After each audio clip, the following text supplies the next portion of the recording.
আজ শনিবার নাহিদ ও শিলার অনুষ্ঠানের দিন। এর মধ্যে পার হয়ে গেছে আরো ২ দিন। চৌধুরী বাড়িতে ইতিমধ্যেই বেশিরভাগ আত্মীয়স্বজন চলে এসেছে। আরো আসবে আজকে সন্ধ্যার দিকে। তার কারণ মূল অনুষ্ঠান শুরু হবে সন্ধ্যাতে। অনুষ্ঠানটা চৌধুরী বাড়িতে আয়োজন করা হয়েছে।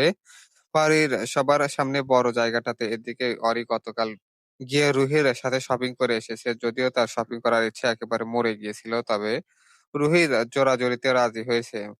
পরে অবশ্য শুনেছে টাকা নাকি অহন স্যারও দিয়েছিল। তার মোটেও কোনো ইচ্ছা ছিল না অহন স্যারের টাকাতে শপিং করা ড্রেসটা পড়তে, তবে বাধ্য হয়েই পড়তে হবে। সেদিনের ঐরকম কঠোর ভাবের কথা বলার পর থেকে অরি অহনকে কিছুটা এড়িয়েই চলে। তার সত্যি সেদিন খুব কষ্ট হয়েছিল। কথাগুলো এত আঘাত দিয়ে না বললে কি হতো না? তার উপর বেছে, বেছে আরশিয়ার সাথে তাকে তুলনা দিয়েছে। আচ্ছা, সবাই কি এক? কখনো হয় একরকম?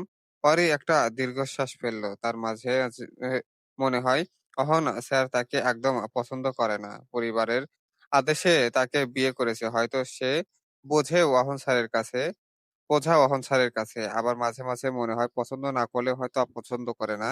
সে ভেবে পায় না অহন স্যার একেক সময় একেক রকমের আচরণ করেন, যেন তাকে এক প্রকার গোলকধাঁধায় ফেলে দিয়েছে সময়টা। এখন বিকাল হবে।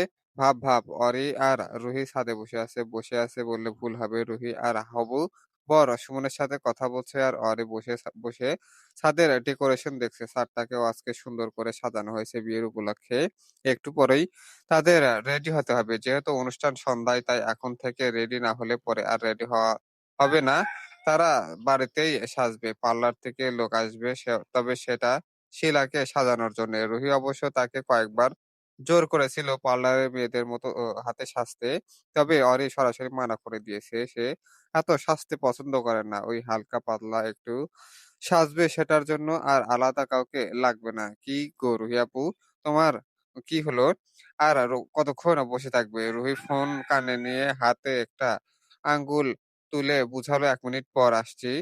পরেই মাথা নেড়ে সায় দিল। কিছুক্ষণ পর রুহি এসে থামলো অরির সামনে। চল এবার, আমার কথা বলা শেষ। অরি একটা শ্বাস ফেলে বেঞ্চ থেকে উঠে দাঁড়ালো। রুহির সাথে যেতে যেতে বলল, কি যে এত কথা বলো তোমরা? কেন রে, তুই বলিস না বুঝি? আমি আবার কার সাথে কথা বলবো? রুহি একটু টিটকারি মেরে বলল, তোমার শামীম মানে আমাদের সবার অহন ভাইয়ের সাথে। পরে মনে মনে বলল, ওই কপাল কি আর আমার আছে? কপাল পুড়েছে। একটা আস্ত খাইস্টা বেটা, যা মুখে মধু আছে আর না তো আছে কথাতে। তবে উপরে বললে ওই আর কি। তোমাদের অহন ভাইয়ের সাথে সামনাসামনি কথা হয় না, সেখানে আবার নাকি মোবাইলে। রুহি হাত দিয়ে বোঝাতে বলল, ধৈর্য ধরো মেয়ে, এমন কথা বলছো না। একটা সময় দেখবি অহন ভাইয়ার কথার জ্বালায় তুমি অতিষ্ঠ হয়ে যাবে। হ্যাঁ, হ্যাঁ, সেটা দেখা যাবে নে। সন্ধ্যা হয়ে এসেছে। অহন গত ২ দিন ধরে প্রচন্ড ব্যস্ত। কলেজ থেকে সেও ছুটি নিয়েছে। গতকাল মাঝরাতে আবার অয়ন ফিরেছে। মাঝখান দিয়ে ২ টো পরীক্ষা গিয়ে একটু এগিয়ে এনেছে, তাই ফিরতে পেরেছে। নাহিদের বিয়ের কথা বলে সে থাকবে না। মূলত অয়ন, জিহাদ আর নাহিদ ওরা মোটামুটি একই বয়সের। ওরা চলতো একই সাথে। ও এর মধ্যে জিহাদ আর অয়ন হলো মাত্রাতিরিক্ত চঞ্চল, আর নাহিদ হলো অয়নের মতো গভীর টাইপের। ভাইয়া, অহন খাবার দাবারের দিকটাই দিল। চৌধুরী বাড়ির বিয়ে বলে কথা, খাবার দাবারে যেন কোনো কচি না থাকে, সেটা খেয়াল রাখতে হবে তো। মোটামুটি বেশ ভালো রকমের মানুষের আয়োজন করা হয়েছে। ইলিয়াস চৌধুরী আর অহন মিলে একবার শিলার বাড়ির লোকদের সাথে কথা বলে সব মিটমাট করে নিতে চেয়েছিল। তবে শিলার বাবা সোজাসাপটা বলে দিয়েছে ওনারা এই বিয়ে মানেন না। আর না তো কখনো মানবেন। ওদের কাছে শিলা নামের মেয়ে মরে গিয়েছে। এরপর আর তাদের কিছু বলার কি থাকে? তাই আর কোনো কথা না বলে ফিরে এসেছে। এর মধ্যেই হুট পিছন থেকে অয়নের ডাকে অহন পিছনে ঘুরলো। ব্যস্ত গলায় প্রত্যুত্তর করলো, হুম, কিছু বলবি? অয়ন হেসে অহনকে পিছন থেকেই বাচ্চাদের মতো জড়িয়ে ধরলো। আমাকেও কাজে দাও, আমিও কাজ করি। অহনের ঠোঁটের কোণেতেও একটি হাসির ঝিলিক ফুটে উঠল। অয়নটা তার কাছে এখনো বাচ্চাই আছে। সেই ছোট থেকেই অহনও বলতে পাগল। তার পুরো দুনিয়া একদিকে আর আরেকদিকে অহন। অহন নিজের ভাইয়ের মাথায় আলতো করে হাত রেখে বলল, তুই যা, কোনো কাজ করতে হবে না। অনেকদিন পর বাসায় এসেছিস, আবার চলে যাবি। তুই গিয়ে আনন্দ কর, বাকিটা আমি সামলে নিচ্ছি। অয়ন মাথা নাড়ল, বলল, ঠিক আছে। পরপর একটু থেমে বলল, "অরে ভাবি ভাবিরা কোথায়? দেখছি না অনেকক্ষণ অরের কথা উঠতেই অহনের চোখ-মুখ অন্যরকম হয়ে উঠল। গত কয়েকদিন ধরে যে অরি তাকে এড়িয়ে যাচ্ছে সে এটা ভালোই বুঝতে পারছে। মেয়েটা বোধহয় তার উপর রেগে আছে। অহন একটা দীর্ঘশ্বাস ফেলে বলল, এরপর বলল, "বলতে পারছি না তো, তুই একটু এদিক-সেদিক খুঁজে দেখ তো যা।" অয়ন আর কথা বাড়ল না। মাথা নেড়ে চলে গেল। অনেকক্ষণ হলো আরশিয়াকেও দেখছে না সে। তার আবার আরশিয়াকে না জ্বালালে খুব ভালো লাগে না। এবার একটু ওকে জ্বালিয়ে আসা যাক। এই তোরা তাড়াতাড়ি রেডি হ তো, নিচে যেতে হবে। সবাই বোধহয় এতক্ষণে চলে এসেছে। আর কখন যাবি এবার? অনুষ্ঠান শেষ হয়ে গেলে রুহির চিল্লাচিল্লিতে রুমের মেয়েদের হাতের গতি বাড়ল। পরে আরশিয়া, রুহি সহ তাদের আরো কয়েকজন প্রতিবেশী ও আত্মীয়স্বজন আছে রুমটাতে। মোটামুটি তাদের সবারই সাজই শেষ পর্যায়ে। এবার ফিনিশিং দেওয়ার পালা আরকি। পরে স্বাস্থ্য সেই কখনোই শেষ। সে তো বেশি সাজেওনি। তবে বেশি না সেজেও তাকে সুন্দর লাগছে খুব। শপিং এ যেই হালকা গোলাপি রঙের শাড়িটা কিনেছিল সেটাই পড়েছে আজকে। সাথে হালকা গোলাপি রঙের লিপ বাম, কাজল আর একটু ফাউন্ডেশন দিয়ে মুখটাকে সাজিয়ে চুলগুলোও খোলা রেখেছে। রুহিপু একবার একটা গজরা পড়তে বলেছিল। সে সে পড়েনি। যদিও তার শাড়ি কেনার বা পড়ার কোনো ইচ্ছাই ছিল না। তবে এই বাড়িতে বড় বউ বলে কথা, তাই খাদিজা বেগমের আদেশে পড়তে হয়েছে। এর আগে একদম ছোট থাকতে একবার পড়া হয়েছিল, পরে আর হয়নি।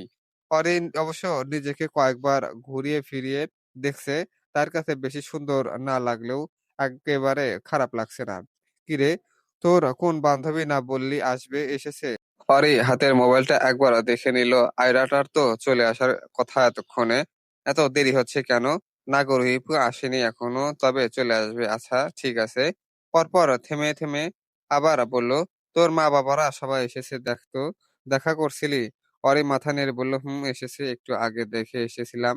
রুহি হাসলো, সে নিজেও আজকে শাড়ি জড়িয়েছে। শুধু সে না, আর সে বাদে সবাই মোটামুটি শাড়ি পরেছে আজকে। বলল, আচ্ছা আর একটু অপেক্ষা করো পাখি, এখনই সবাই নিচে নামবো। অরি মাথা নেড়ে সায় দিল। সে কখন থেকে বসে আছে, নেমেই যেতে। তবে সবাই বায়না ধরেছে একসাথে নাকি নামবে, তাই বাধ্য হয়ে সেও রাজি হয়েছে। কিন্তু এবার তো আর বোরিং লাগছে। নাহিদ আর শিলার বিয়ের মূল অনুষ্ঠান শুরু হয়ে গিয়েছে কিছুক্ষণ আগে।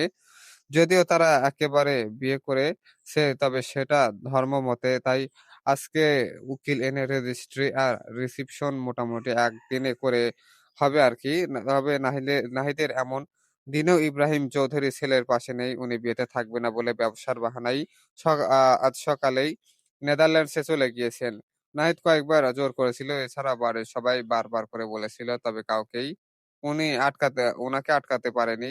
রোহিত কেঁদেই দিয়েছিল। পরে অহন এসে সব সামলেছে। ভাইয়া, হুম? বাড়ির মেয়েরা এখনো আসছে না কেন বলো তো? অনুষ্ঠান শেষ হলে আসবে নাকি? সাজগোজ করতে এত সময় লাগে? অহন মোবাইল স্ক্রল করতে করতেই কপালে একটা বিরক্তিকর ভাঁজ ফেলে বলল, এইজন্যই ওরা মেয়ে মানুষ। তা ঠিক বলেছ। কথাটা বলে পরক্ষণেই আবার সিঁড়ির দিকে তাকিয়ে অয়ন চেঁচিয়ে উঠল, ওই তো ওরা সবাই আসছে। অয়নের কথায় উপস্থিত বেশিরভাগ মানুষেরই দৃষ্টি গেল সিঁড়ি দিয়ে নামারত রমণীগণের দিকে। তদ্রূপ অহনও একবার তাকিয়ে ফের মোবাইলের দিকে মনোযোগ দিয়েও আবার সেদিকে তাকালো। এতগুলো মানুষের মধ্যে তার দৃষ্টি গিয়ে পড়েছে সোজা গোলাপি শাড়ি পরিধানরত তার বধূর দিকে। আর তাতেই যেন তার চারপাশে থমকে গিয়েছে। প্রথমবার সে চোখ ফেরাতে পারছে না। অরিকে এখন আকাশ থেকে নেমে আসা পরীর মতো শুভ্র আর সুন্দর লাগছে। অহন যেন কয়েকটা হার্টবিট মিস করলো। ওর বুকের বাঁদিকে ব্যথা উঠে গিয়েছে। এই মেয়েটা কি মেরে ফেলবে নাকি তাকে? এর আগেও তো মেয়েটাকে কতবার দেখেছে, এমনকি সবসময় দেখেছে। কখনো এমন তো লাগেনি। আজকে লাগছে কেন? শাড়ি পরেছে বলে? হ্যাঁ, তাই হবে হয়তো। কিছুটা বুড়ো বুড়ো লাগছে। অহনা নিজের অজান্তেই চোখ টেপে ধরল। তার সত্যি এরকম অনুভূতি হচ্ছে। এমনটা তো আগে হয়নি। কি ভাইয়া, ভাবিকে দেখে বুক ব্যথা করছে বুঝি? অয়নের চিৎকারিতে অহনের হুঁশ ফিরল। বুক থেকে হাত নামিয়ে অয়নের দিকে চোখ রাঙিয়ে তাকিয়ে বলল, বেশি কথা বলবি না। অয়ন হাসতে হাসতে মাথা নেড়ে বলল, হ্যাঁ, বুঝেছি। এরপরেও নিজেদের মেয়েদের দিকে তাকিয়ে আর কাঙ্ক্ষিত একজনের দিকে দৃষ্টি দিল। শাড়ি না পরলেও তার শখের রমণীকে দারুণ লাগছে। অয়ন মাথাটা নাড়িয়ে মুচকি হাসল অপরদিকে। অরিও নামতে নিজের নিচের সবার দিকে একবার তাকালো। ভিড়ের মাঝে অহনের দিকে চোখ পড়তে একটু থমকালো বই কি অহনা আজকে নিজেকে কালোতে মুড়িয়েছে। সাদা দেহে কালো পোশাক বেশ রাজকীয় আর হ্যান্ডসাম ভাইব দিচ্ছে। ভিড়ের মাঝেও একেবারে চোখে পড়ার মতো। আর একটু তাকিয়ে থেকে আবার চোখ ফিরিয়ে নিল। লোকটা তাকে সেদিন কিভাবে অপমান করেছে সে ভুলেনি তা। রাত প্রায় ৮টার মতো বাজে। সব মাত্রই আইনতভাবে নাহিদ আর শিলার বিয়ে সম্পন্ন হয়েছে। এখন বিয়েতে উপস্থিত সবাই একেক দিকে ছড়িয়ে ছিটিয়ে আছে। কেউ ছবি তুলছে, আবার কেউ হৈ হুল্লোড় করছে, আবার কেউ দল বেঁধে বর-কনেকে ঘিরে রেখেছে। বড়রা এদিকে বসে আলাপ আলোচনা করছে। অরি নিজে চঞ্চল হলেও তার আবার এত ভিড় পছন্দ না। সে শব্দ, চিৎকার, চেঁচামেচি এসব সহ্য করতে পারে না। তাই একটু রিল্যাক্স করার জন্য ছাদের দিকে এগোলো। সেখানে গিয়ে একটু আরামসে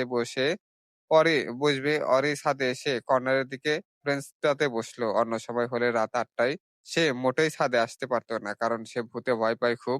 কিন্তু আজকে চারিদিকে আলোতে ঝলমল করছে, তাই সেই ভয়টা নেই। অরির বেঞ্চে বসা মাত্রই অপর পাশ থেকে একজন ছেলে এসে বসলো। হুট করেই পাশে কাউকে আবিষ্কার করে অরি ভয় পেয়ে হকচকিয়ে উঠে দাঁড়ালো। এদিকে অরিকে ভয় পেতে দেখে সিয়াম হাত দিয়ে কুল হাতে কুল হতে বুঝিয়ে বলল, কুল গার্ল।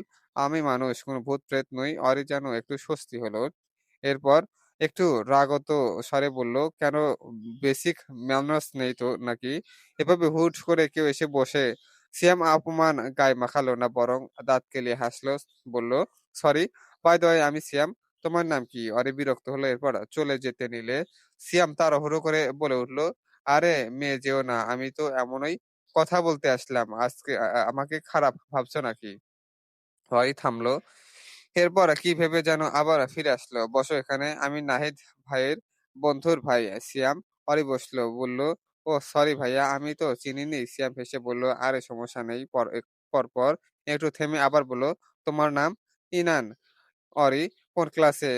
অরি প্রত্যুত্তর করলো, সামনে এইচএসসি দিব। সিয়াম অবাক হয়ে বলল, আরে আমিও তো সেম। এই দেখো, আমরা তো সমবয়সী। আমাকে ভাইয়া ডাকো, না তাহলে নাম ধরে ডাকো। অরি মাথা নেড়ে বলল, ঠিক আছে। এরপরে দুজন টুকটাক আরো কিছুক্ষণ কথা বললো। এক সময় অরির মোবাইলে আয়রার কল আসতেই সে সিয়ামকে বিদায় জানিয়ে চলে গেল। অরি চলে যেতেই সিয়ামও আর বসে রইল না, সে উঠে চলে গেল।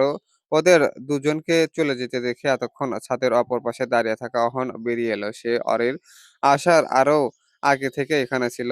মূলত তার একটা ইমার্জেন্সি কল আসায় সেটা অ্যাটেন্ড করতে এসেছিল। কথা শেষ করে যেই না নিচে নামতে যাবে, তখনই অরি আর সিয়ামকে একসাথে দেখে তার পা জোড়া থমকে গেল। এরপর কোনো জানি সে জায়গা ত্যাগ করতে পারল না। চুপচাপ দাঁড়িয়ে তাদের কথা শুনছিল। আর নিজের অজান্তে রাগ ফুঁসছিল। অহন জোর করে নিজেকে শান্ত করলো। সে রাগ কেন করছে এত? এখানে রাগের কি আছে? অরি তো কোনো ছেলের সাথে কথা বলতেই পারে। সমস্যা কি এত? কিন্তু পর মুহূর্তেই আবার জেগে গেল। কেন কথা বলবে? ছেলেটা যে অরিকে পছন্দ করে সেটা তার কথা শুনে বুঝতে ১ মিনিটও লাগেনি। তাহলে অরি কেন কথা বলবে? কেই বা বলেছে অরিকে এভাবে সেজেগুজে বিয়েবাড়িতে ঘুরতে?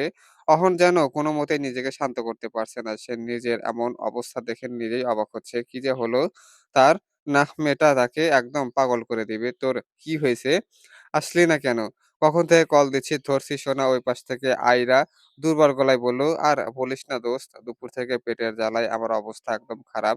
ছোট ঘর, বড় ঘর করতেই জান পান বেরিয়ে যায় অবস্থা। আর মোবাইলে চার্জ ছিল না। এদিকে কারেন্টও নেই, তাই চার্জ দিতে পারিনি। মাত্র আসলো। অরি একটা জোরে শ্বাস ছেড়ে বলল, আমি কত আশা নিয়ে বসেছিলাম তুই আসবি। আয়রা অরিকে শান্ত করতে বলল, ভাই আসতাম ওইতো, তবে শালার পেটটা বাড়েনি। আচ্ছা ঠিক আছে। কি আর করার এখন? হ্যাঁ, সেটাই। আমার দুঃখে নাচতে ইচ্ছে করছে। লেগ পিসটা মিস করে গেলাম। আয়রা শেষে কথাগুলো খানিকটা আহাজারি করে বলল, যেন সে খুব বড় দুঃখ পেয়েছে। এদিকে আয়রার নাকি আহাজারি শুনে একটু ঠোঁট টিপে হাসলো। বলল, আহারে! তোর জন্য আমারও খুব কষ্ট হচ্ছে। যাই হোক, ডাক্তার দেখিয়েছিস তো নাকি?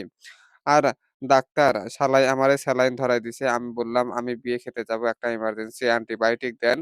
যেন সাথে সেরে যায়। ওই টাকলা ডাক্তার জানোস কি বলে? বলে, কোন অ্যান্টিবায়োটিক নাকি দেওয়া যাবে না? আরে ভাই বল তো, আমি হলাম সায়েন্সের স্টুডেন্ট, ওই ডাক্তার কি আমার থেকে বেশি বুঝে নাকি? অরি আয়রার এমন কথা শুনে হাসবে নাকি কাঁদবে সেটাই বুঝতে পারল না। তবে বান্ধবীর বিপক্ষে তো আর কথা বলা যাবে না, তাই আয়রার সাইড টেনেই বলল, ঠিকই তো মনে হয় হাতুড়ে ডাক্তার, নয়তো বাকিটা আর বলতে পারল না। তার আগেই আয়রা চিৎকার করে উঠল, এ ভাই, আমার আবার যেতে হবে। যাচ্ছি, হ্যাঁ, বেঁচে থাকলে কথা হবে, কোনো ভুল করলে মাফ করে দিস রে অরি। আমি গেলাম, নয়তো এখানেই করে দিব। আহ মরণ, এসব যে কোনো কেন আমার সাথেই হয়। এরপর টুট টুট শব্দ করে কল কেটে গেল। অরি হতাশ হয়ে কান থেকে মোবাইলটা নামালো। দেখা যাবে এই মেয়ে মরার পথে চলে যাবে, তবু এর বাদরামি যাবে না। অরি 101% নিশ্চিত আয়রা কোনো আজে বাজে জিনিস খেয়ে পেটের এই 12টা বাজিয়েছে। সব সময়ই এমনই হয় আপু। কোনো বাচ্চা ছেলের মুখে আপু শুনে অরি ঘাট ফিরিয়ে তাকালো। শুনে তো মনে হলো তাকেই ডাকছে। হ্যাঁ, ঠিকই ধরেছে, সে একটা পিচ্চি ছেলে তাকে ডেকেছে। অরি চিনে না বাচ্চাটাকে। বাচ্চাটা হাতে একটা চকলেট নিয়ে তার দিকে তাকিয়ে আছে। কত আত্মীয় স্বজনই তো এসেছে, হবে হয়তো তাদের মধ্যে কারো বাচ্চা। তাই সে একটু হেসে বলল, কি হয়েছে বাবু, কিছু বলবে? বাচ্চাটা মাথা নেড়ে বলল, হুম। আপু, তোমাকে অহন ভাইয়া ডাকছে। অরি ভ্রু কুঁচকালো। কে ডাকছে? অহন স্যার। কিন্তু কেন? অহন স্যার আবার তোকে ডেকে কি করবে? তাই সে নিশ্চিত হতে শুধালো, কে? অহন স্যার। বাচ্চাটা মাথা নাড়িয়ে সায় জানালো। এরপর এক দৌড়ে দৃষ্টিসীমার বাইরে চলে গেল। আর এই কপালে ভাঁজ ফেলে তাকালো, আরে আরে, চলে গেল কেন? এরপর আবার ঠোঁট কামড়ে ধরলো, তাকে আবার অহন স্যার ডাকবে কেন? আর ডাকলেই বা সে যাবে কেন? সে কি ওই দিনের কথা ভুলে গিয়েছে? না, ভুলেনি। আর না তো এই জন্মে ভুলবে। তাছাড়া বেশি দরকার পড়লে নিশ্চয়ই নিজে এসেই ডাকতো, বাচ্চাকে দিয়ে ডাকাতো না। তাই অরি আর গেল না। এমনিতেও সে যেত না, সে কি সস্তা নাকি? তার তো এখনো চোখের সামনে সেই কঠিন কঠিন কথা আর অপমানগুলো ভাসছে, সে কিছুতেই যাবে না। চৌধুরী বাড়ির জমজমাট অনুষ্ঠান প্রায় শেষের পথে এখন। অরি খুব ক্লান্ত। তার মা বাবা সহ পরিবারের সবার সাথে দেখা করে এসেছে। আজকেই তাদের সাথে চলে যাবে একেবারে। এরপর আবার জীবনটা তার বই আর খাতাতে আবদ্ধ হবে। আর এসব ভাবতে ভাবতে সিঁড়ি দিয়ে রুহির রুমের উদ্দেশ্যে উঠতে লাগলো। ব্যাগটা গুছিয়ে নিয়ে আসতে হবে। তন্নিমধ্যে আবার এক পিচ্চির স্বর শুনে পিছনে ফেললো। এবারও সেই একই বাচ্চা ছেলেটা। অরি দেখলো খুব ক্লান্ত থাকা সত্ত্বেও হাসলো, খানিকটা মজা করেই বলল, কি এবারও কি তোমার অহন ভাই ডাকছে নাকি? ছেলেটা বামে ডানে দুদিকে মাথা নেড়ে না বোঝালো। আরে ভ্রু কুঁচকে বলল, তাহলে সিয়াম ভাই ডাকছে, বলেছে ছাদে যেতে। এরপর সেই আগের বারের মতোই ছুটে পালালো। এদিকে অরি কপালে ভাঁজ ফেলে তাকিয়ে রইল। সিয়াম তখন যে কথা বলল, ওই সিয়াম, সে আবার ডাকছে কেন? অরির হুট করেই মনে পড়লো সিয়ামের কথাই কথাই তার কাছে নাম্বার চেয়েছিল, বলেছিল অ্যাডমিশনের সময় নাকি পাশে চেনা জানা কাউকে পেলে সাহস থাকে। তাছাড়া তাদের দুজনেরই ইচ্ছে ভার্সিটি। অরে তখন মাথা নেড়ে সায় দিলেও পরে নাম্বার দিতে ভুলে গিয়েছিল, এজন্যই ডাকছে না তো। অরি আর রুহির রুমের দিকে গেল না, সোজা পথে উল্টো ছাদে গেল। আপাতত খাওয়া দাওয়ার পর্ব চলছে বলে ছাদে তেমন কেউ নেই। অরে গিয়ে সেই আগের জায়গায় দাঁড়ালো। কই, সে তো কাউকে দেখতে পাচ্ছে না। কপালে ভাঁজ ফেলে ঠোঁট কামড়ে ধরে সে এদিক ওদিক তাকালো, কাউকে তো দেখছে না। তাহলে ডাকলোটা কি আবার? এদিকে ঘুরে মেয়ে হুট করেই পেছনে থেকে অহনের কণ্ঠে অরি হকচকিয়ে ফিরল। এখানে তো সিএমের থাকার কথা ছিল, তাহলে অহন স্যার কিভাবে? তাই আশ্চর্য কণ্ঠে বলল, আপনি এখানে? সিয়ামের তো থাকার কথা ছিল। অহন ধীর পায়ে এগিয়ে আসলো অরির দিকে। এরপর দাঁত চিবিয়ে শুধালো, ওহে ওই, সিয়াম ভাইয়া থেকে সিয়াম হয়ে গিয়েছে, এতটা এগিয়ে গিয়েছো? অরি ভ্রু কুঁচকে বলল, কি বলছেন সব? অহন একদম অরির কাছে এগিয়ে এলো। রোলিং এর দু পাশে হাত রেখে অরির কে নিজের বাহুর বন্ধনে আবদ্ধ করে বলল, বুঝতে পারছো না? এদিকে অহনের হাত দ্বারা নিজেকে বন্দি করতে দেখে অরি একই সাথে অবাকও হলো, আবার ভয় পেল। সে নিজেকে একটু গুটিয়ে নিয়ে দাঁড়ালো। ঠিক সেই মুহূর্তে অহন স্যারের হাবভাব একটু অন্যরকম লাগছে তার কাছে। চোখ মুখ বুজে, তবে তে কেমন একটা ভাব যেন। তবে অরি সেসব প্রকাশ না করে সোজাসাপটা বলল, না। অরির দায়সারা স্বরে যেন অহন রেগে গেল। সাহস কত মেয়ের! আরেক ছেলের সাথে বন্ধুত্ব পাতে সে বলে কিছুই বুঝতে পারছে না। বুঝেছো নাকি? বুঝেও না বোঝার ভান করছো। অহন রেগে গিয়ে আরেকটু এগিয়ে গেল। এরপর অরির থুতনি চেপে ধরে দাঁতে দাঁত চেপে কঠোর গলায় বলল, "তোমাকে আমি কখন ডেকে পাঠিয়েছি, হুম? আসোনি কেন?"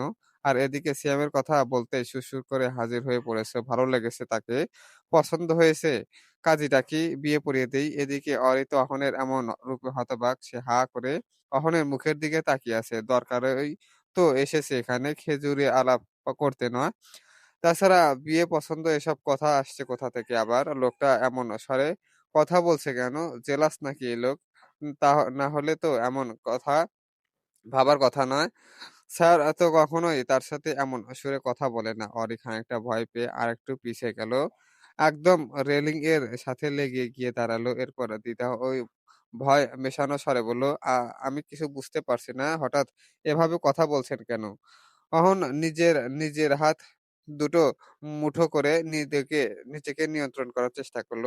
আজকে যে তার কি হয়েছে কোনমতে নিজেকে নিয়ন্ত্রণ করতে পারছে না সে। তার চোখের সামনে শুধু একটা গোলাপি পরী আর অপরদিকে পরীটার সাথে অন্য ছেলের হাসাহাসি ভাসছে একটা।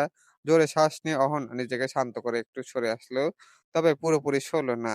অ আর তো অরিকে বাহুমুক্ত করলো। এরপর অরিকে উপর থেকে নিচ পর্যন্ত একবার পর্যবেক্ষণ করে বলল, "কিছু না, তবে শাড়িটা চেঞ্জ করবে এখনই গিয়ে।" এতক্ষণ ভয়ে ভোজা ভেজা বিড়াল হয়ে থাকলো। এবার অরি ভ্রু কুঁচকালো। সে কি হাতের খেলনা, যা বলবে তাই করতে হবে তার। এখন যা খুশি তাই শুনিয়ে দিবে। আবার যেটা বলবে সেটাই শুনতে হবে নাকি? তাই রুষে উঠে অনেকটা একগুঁয়ে স্বরে বলল, "করব না অহন, আ করব না।" অহন রাগলো না, বরং শান্ত চোখে তাকিয়ে হিম গলায় ফের বলল, "আমি বলেছি তুমি করবে।" এমন শান্ত স্বরে ভারী অরি ভয়ে কিছুটা শিহরিত হলো। তার সাথে ঠান্ডা গলায় খুব কমই কথা বলে অহন স্যার। অরি নড়েচড়ে অহনের বাঁধন থেকে ছোটার চেষ্টা করলো। সরুন। অহন সরল না। তার নজর এখনো পুরো অরিকে মাপতে ব্যস্ত, যেন কোনো হুঁশ নেই। একদিকে রাগ, অপরদিকে অরির এমন ঝাঁঝালো রূপ তার নিজেকে যেন পুরো গুলিয়ে ফেলেছে। মনে যেন হঠাৎ করে মেয়েটার সান্নিধ্য পেতে যাচ্ছে। মস্তিষ্ক সমানে মনকে শাসিয়ে বারণ করলেও মন যুক্তি দিয়ে বলছে, সামনে দাঁড়ানো মেয়েটা তোমার, একান্তই তোমার। তার উপর তোমার সকল অধিকার, তুমি ফলাতে পারবে হালালভাবে। তাহলে মনকে কষ্ট দিয়ে লাভ কি? অহন এসব দোনামোনা মন নিয়ে কখন যে নিজে অজান্তে আরেকটু অরের মুখের দিকে এগিয়ে গেল টেরই পেল না।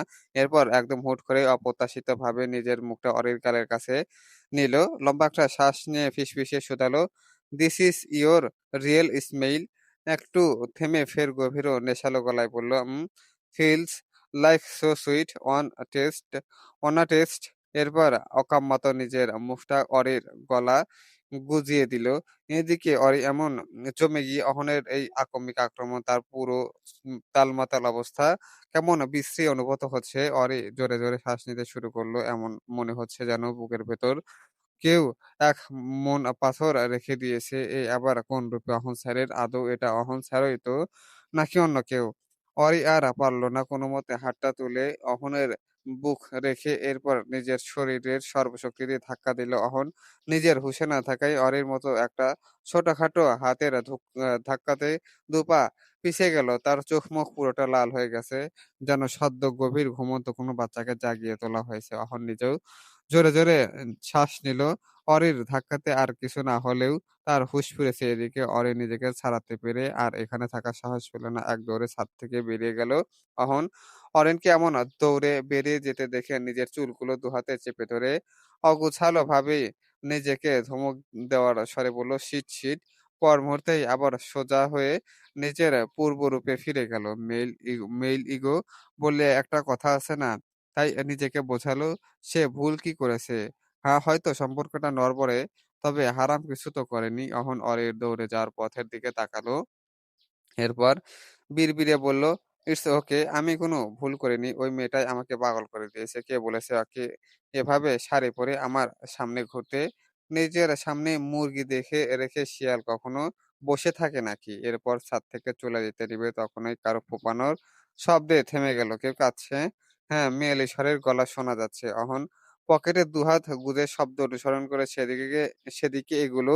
ঠিক তাদের ছাদের ওই মাথায় পানি রাখার ট্যাঙ্কি এর সামনে এসে থামলো। কে ওখানে? অহনের কণ্ঠ পেয়ে ফোঁপানো শব্দ থেমে গেল। অহন নড়ল না। কিছুক্ষণ পর ওখান থেকে আরশি হাসি মুখে বেরিয়ে আসলো। যেন অহনকে দেখা মাত্রই দেখেছে এমনভাবে বলল, "আরে অহন ভাই তুমি এখানে এলে?"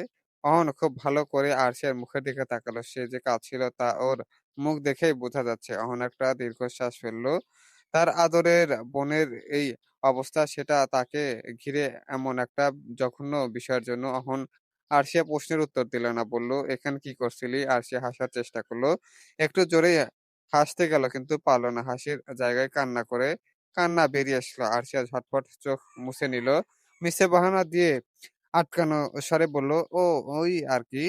আমার এক ফ্রেন্ডের সাথে কথা বলছিলাম। ও নাকি খুব অসুস্থ। এই যে দেখো এজন্যে কাঁদছি। খুব ভালো বান্ধবী তো আমার।" হ্যাঁ, অহন মিছে বাহানা শুনলে সব আরশিয়া যে তাকে আর পরীকে ঘনিষ্ঠ অবস্থায় দেখেছে, তার ছাদ ঘটা সকল কার্যক্রম দেখেছে তা আর বলার বাকি রাখে না। আরশিয়া কয়েকদিন আগেই সবকিছুর জন্য তার কাছে ক্ষমা চেয়েছে, অরির কাছেও চেয়েছে। বলেছে সব ভুলে যাবে। তবে ভুলে যাবে বলেও যে ভুলতে পারছে না সেটা বলে বোঝানো লাগবে না। আর তার বুকের ভেতর যেন কিছু একটাই কষ্ট লাগলো। না, অনুভূতির জন্য নয় বরং নিজের বাচ্চাসম বোনের এই অবস্থা দেখে তার যন্ত্রণা হচ্ছে। তার ভাই-বোনগুলোর সব তার অতি আদরের। তন্নিমধ্যে এই মেয়েটা খুব বেশি। তবে অহন কখনো আরশের প্রতি যত্নের অনুভূতি ছাড়া অন্য কিছু অনুভব করেনি। তার তো এসব কখনো ভাবনাতেই আসেনি। সে কি বলবে এখন বুঝতে পারছে না তাই মাথা নেড়ে শুধু বলল, "আচ্ছা, কথা শেষ হলে রুমে চলে যাস। এত রাত করে ছাদে থাকিস না।" এরপর দাঁড়ালে না।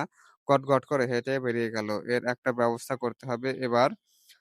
এভাবে তো আর থাকা যায় না। কয়েকদিন পর অরি তার বাড়িতে আসবে বউ হয়ে। তখন সারাদিন রাতই অর্ষিয়ার সামনে তারা দুজনে একসাথে থাকবে। তখন কিভাবে সহায় করবে এসব? নাহ, মেয়েটা ছোট চাচ্চুর সাথে কথা বলে কিছু একটা করতে হবে। এদিকে অয়নকে বেরিয়ে যেতে দেখে আরশিয়া পা ভেঙে ছাদের মেঝেতেই পড়ে বসে পড়ল। এরপর দুহাত দিয়ে মুখ ঢেকে হু, হু করে কাঁদতে লাগলো। এসব কোনো কারণ কোনো কার সামনেই হ হলো হতে হলো সে যে এত সব নিতে পারছে না, তার বুক জ্বলে যাচ্ছে। সে তো অরের জায়গায় সবসময় নিজেকে কল্পনা করত। তাহলে এটা কেন হলো? আচ্ছা অহন ভাই কি তবে এবার ওই মেয়েটাকে ভালোবাসতে শুরু করেছে। না, এটা হতে পারে না। তাহলে তার কি হবে? সে কোথায় যাবে? এটা ঠিক যে সে ছোট, অনেকে বলে আবেগের বয়স। তবে তার অনুভূতি তো ছোট নয়। সে ৪ বছর থেকেই এই অনুভূতির বীজ বপন হয়েছিল। আর সেটা এমন এক পর্যায়ে এসে পূর্ণাঙ্গ হয়েছে যে তার আর কিছু করারই নেই। ভালোবাসা বলে কয়ে আসে। ভালোবাসা কি আর বলে কয়ে আসে? তার কি এত শখ কষ্ট পাবার? তাহলে নিয়তই তাকে কষ্ট দিল। অহন ভাই কেন তার হলো না? সে এসব সহায় করতে পারছে না তো। আর সহায় করতে পারছে না কোনমতেই। আমাকে কেন ভালোবাসলে না অহন ভাই? কেন? আমি যে তোমাকে ভালোবেসে পুড়ে যাচ্ছি, সে খেয়াল আছে তোমার? ভিডিওটি ভালো লাগলে থাকলে অবশ্যই লাইক, কমেন্ট, শেয়ার এবং সাবস্ক্রাইব করে পাশে থাকবেন। আর ভুল ত্রুটি ক্ষমা সুন্দর দৃষ্টিতে দেখবেন।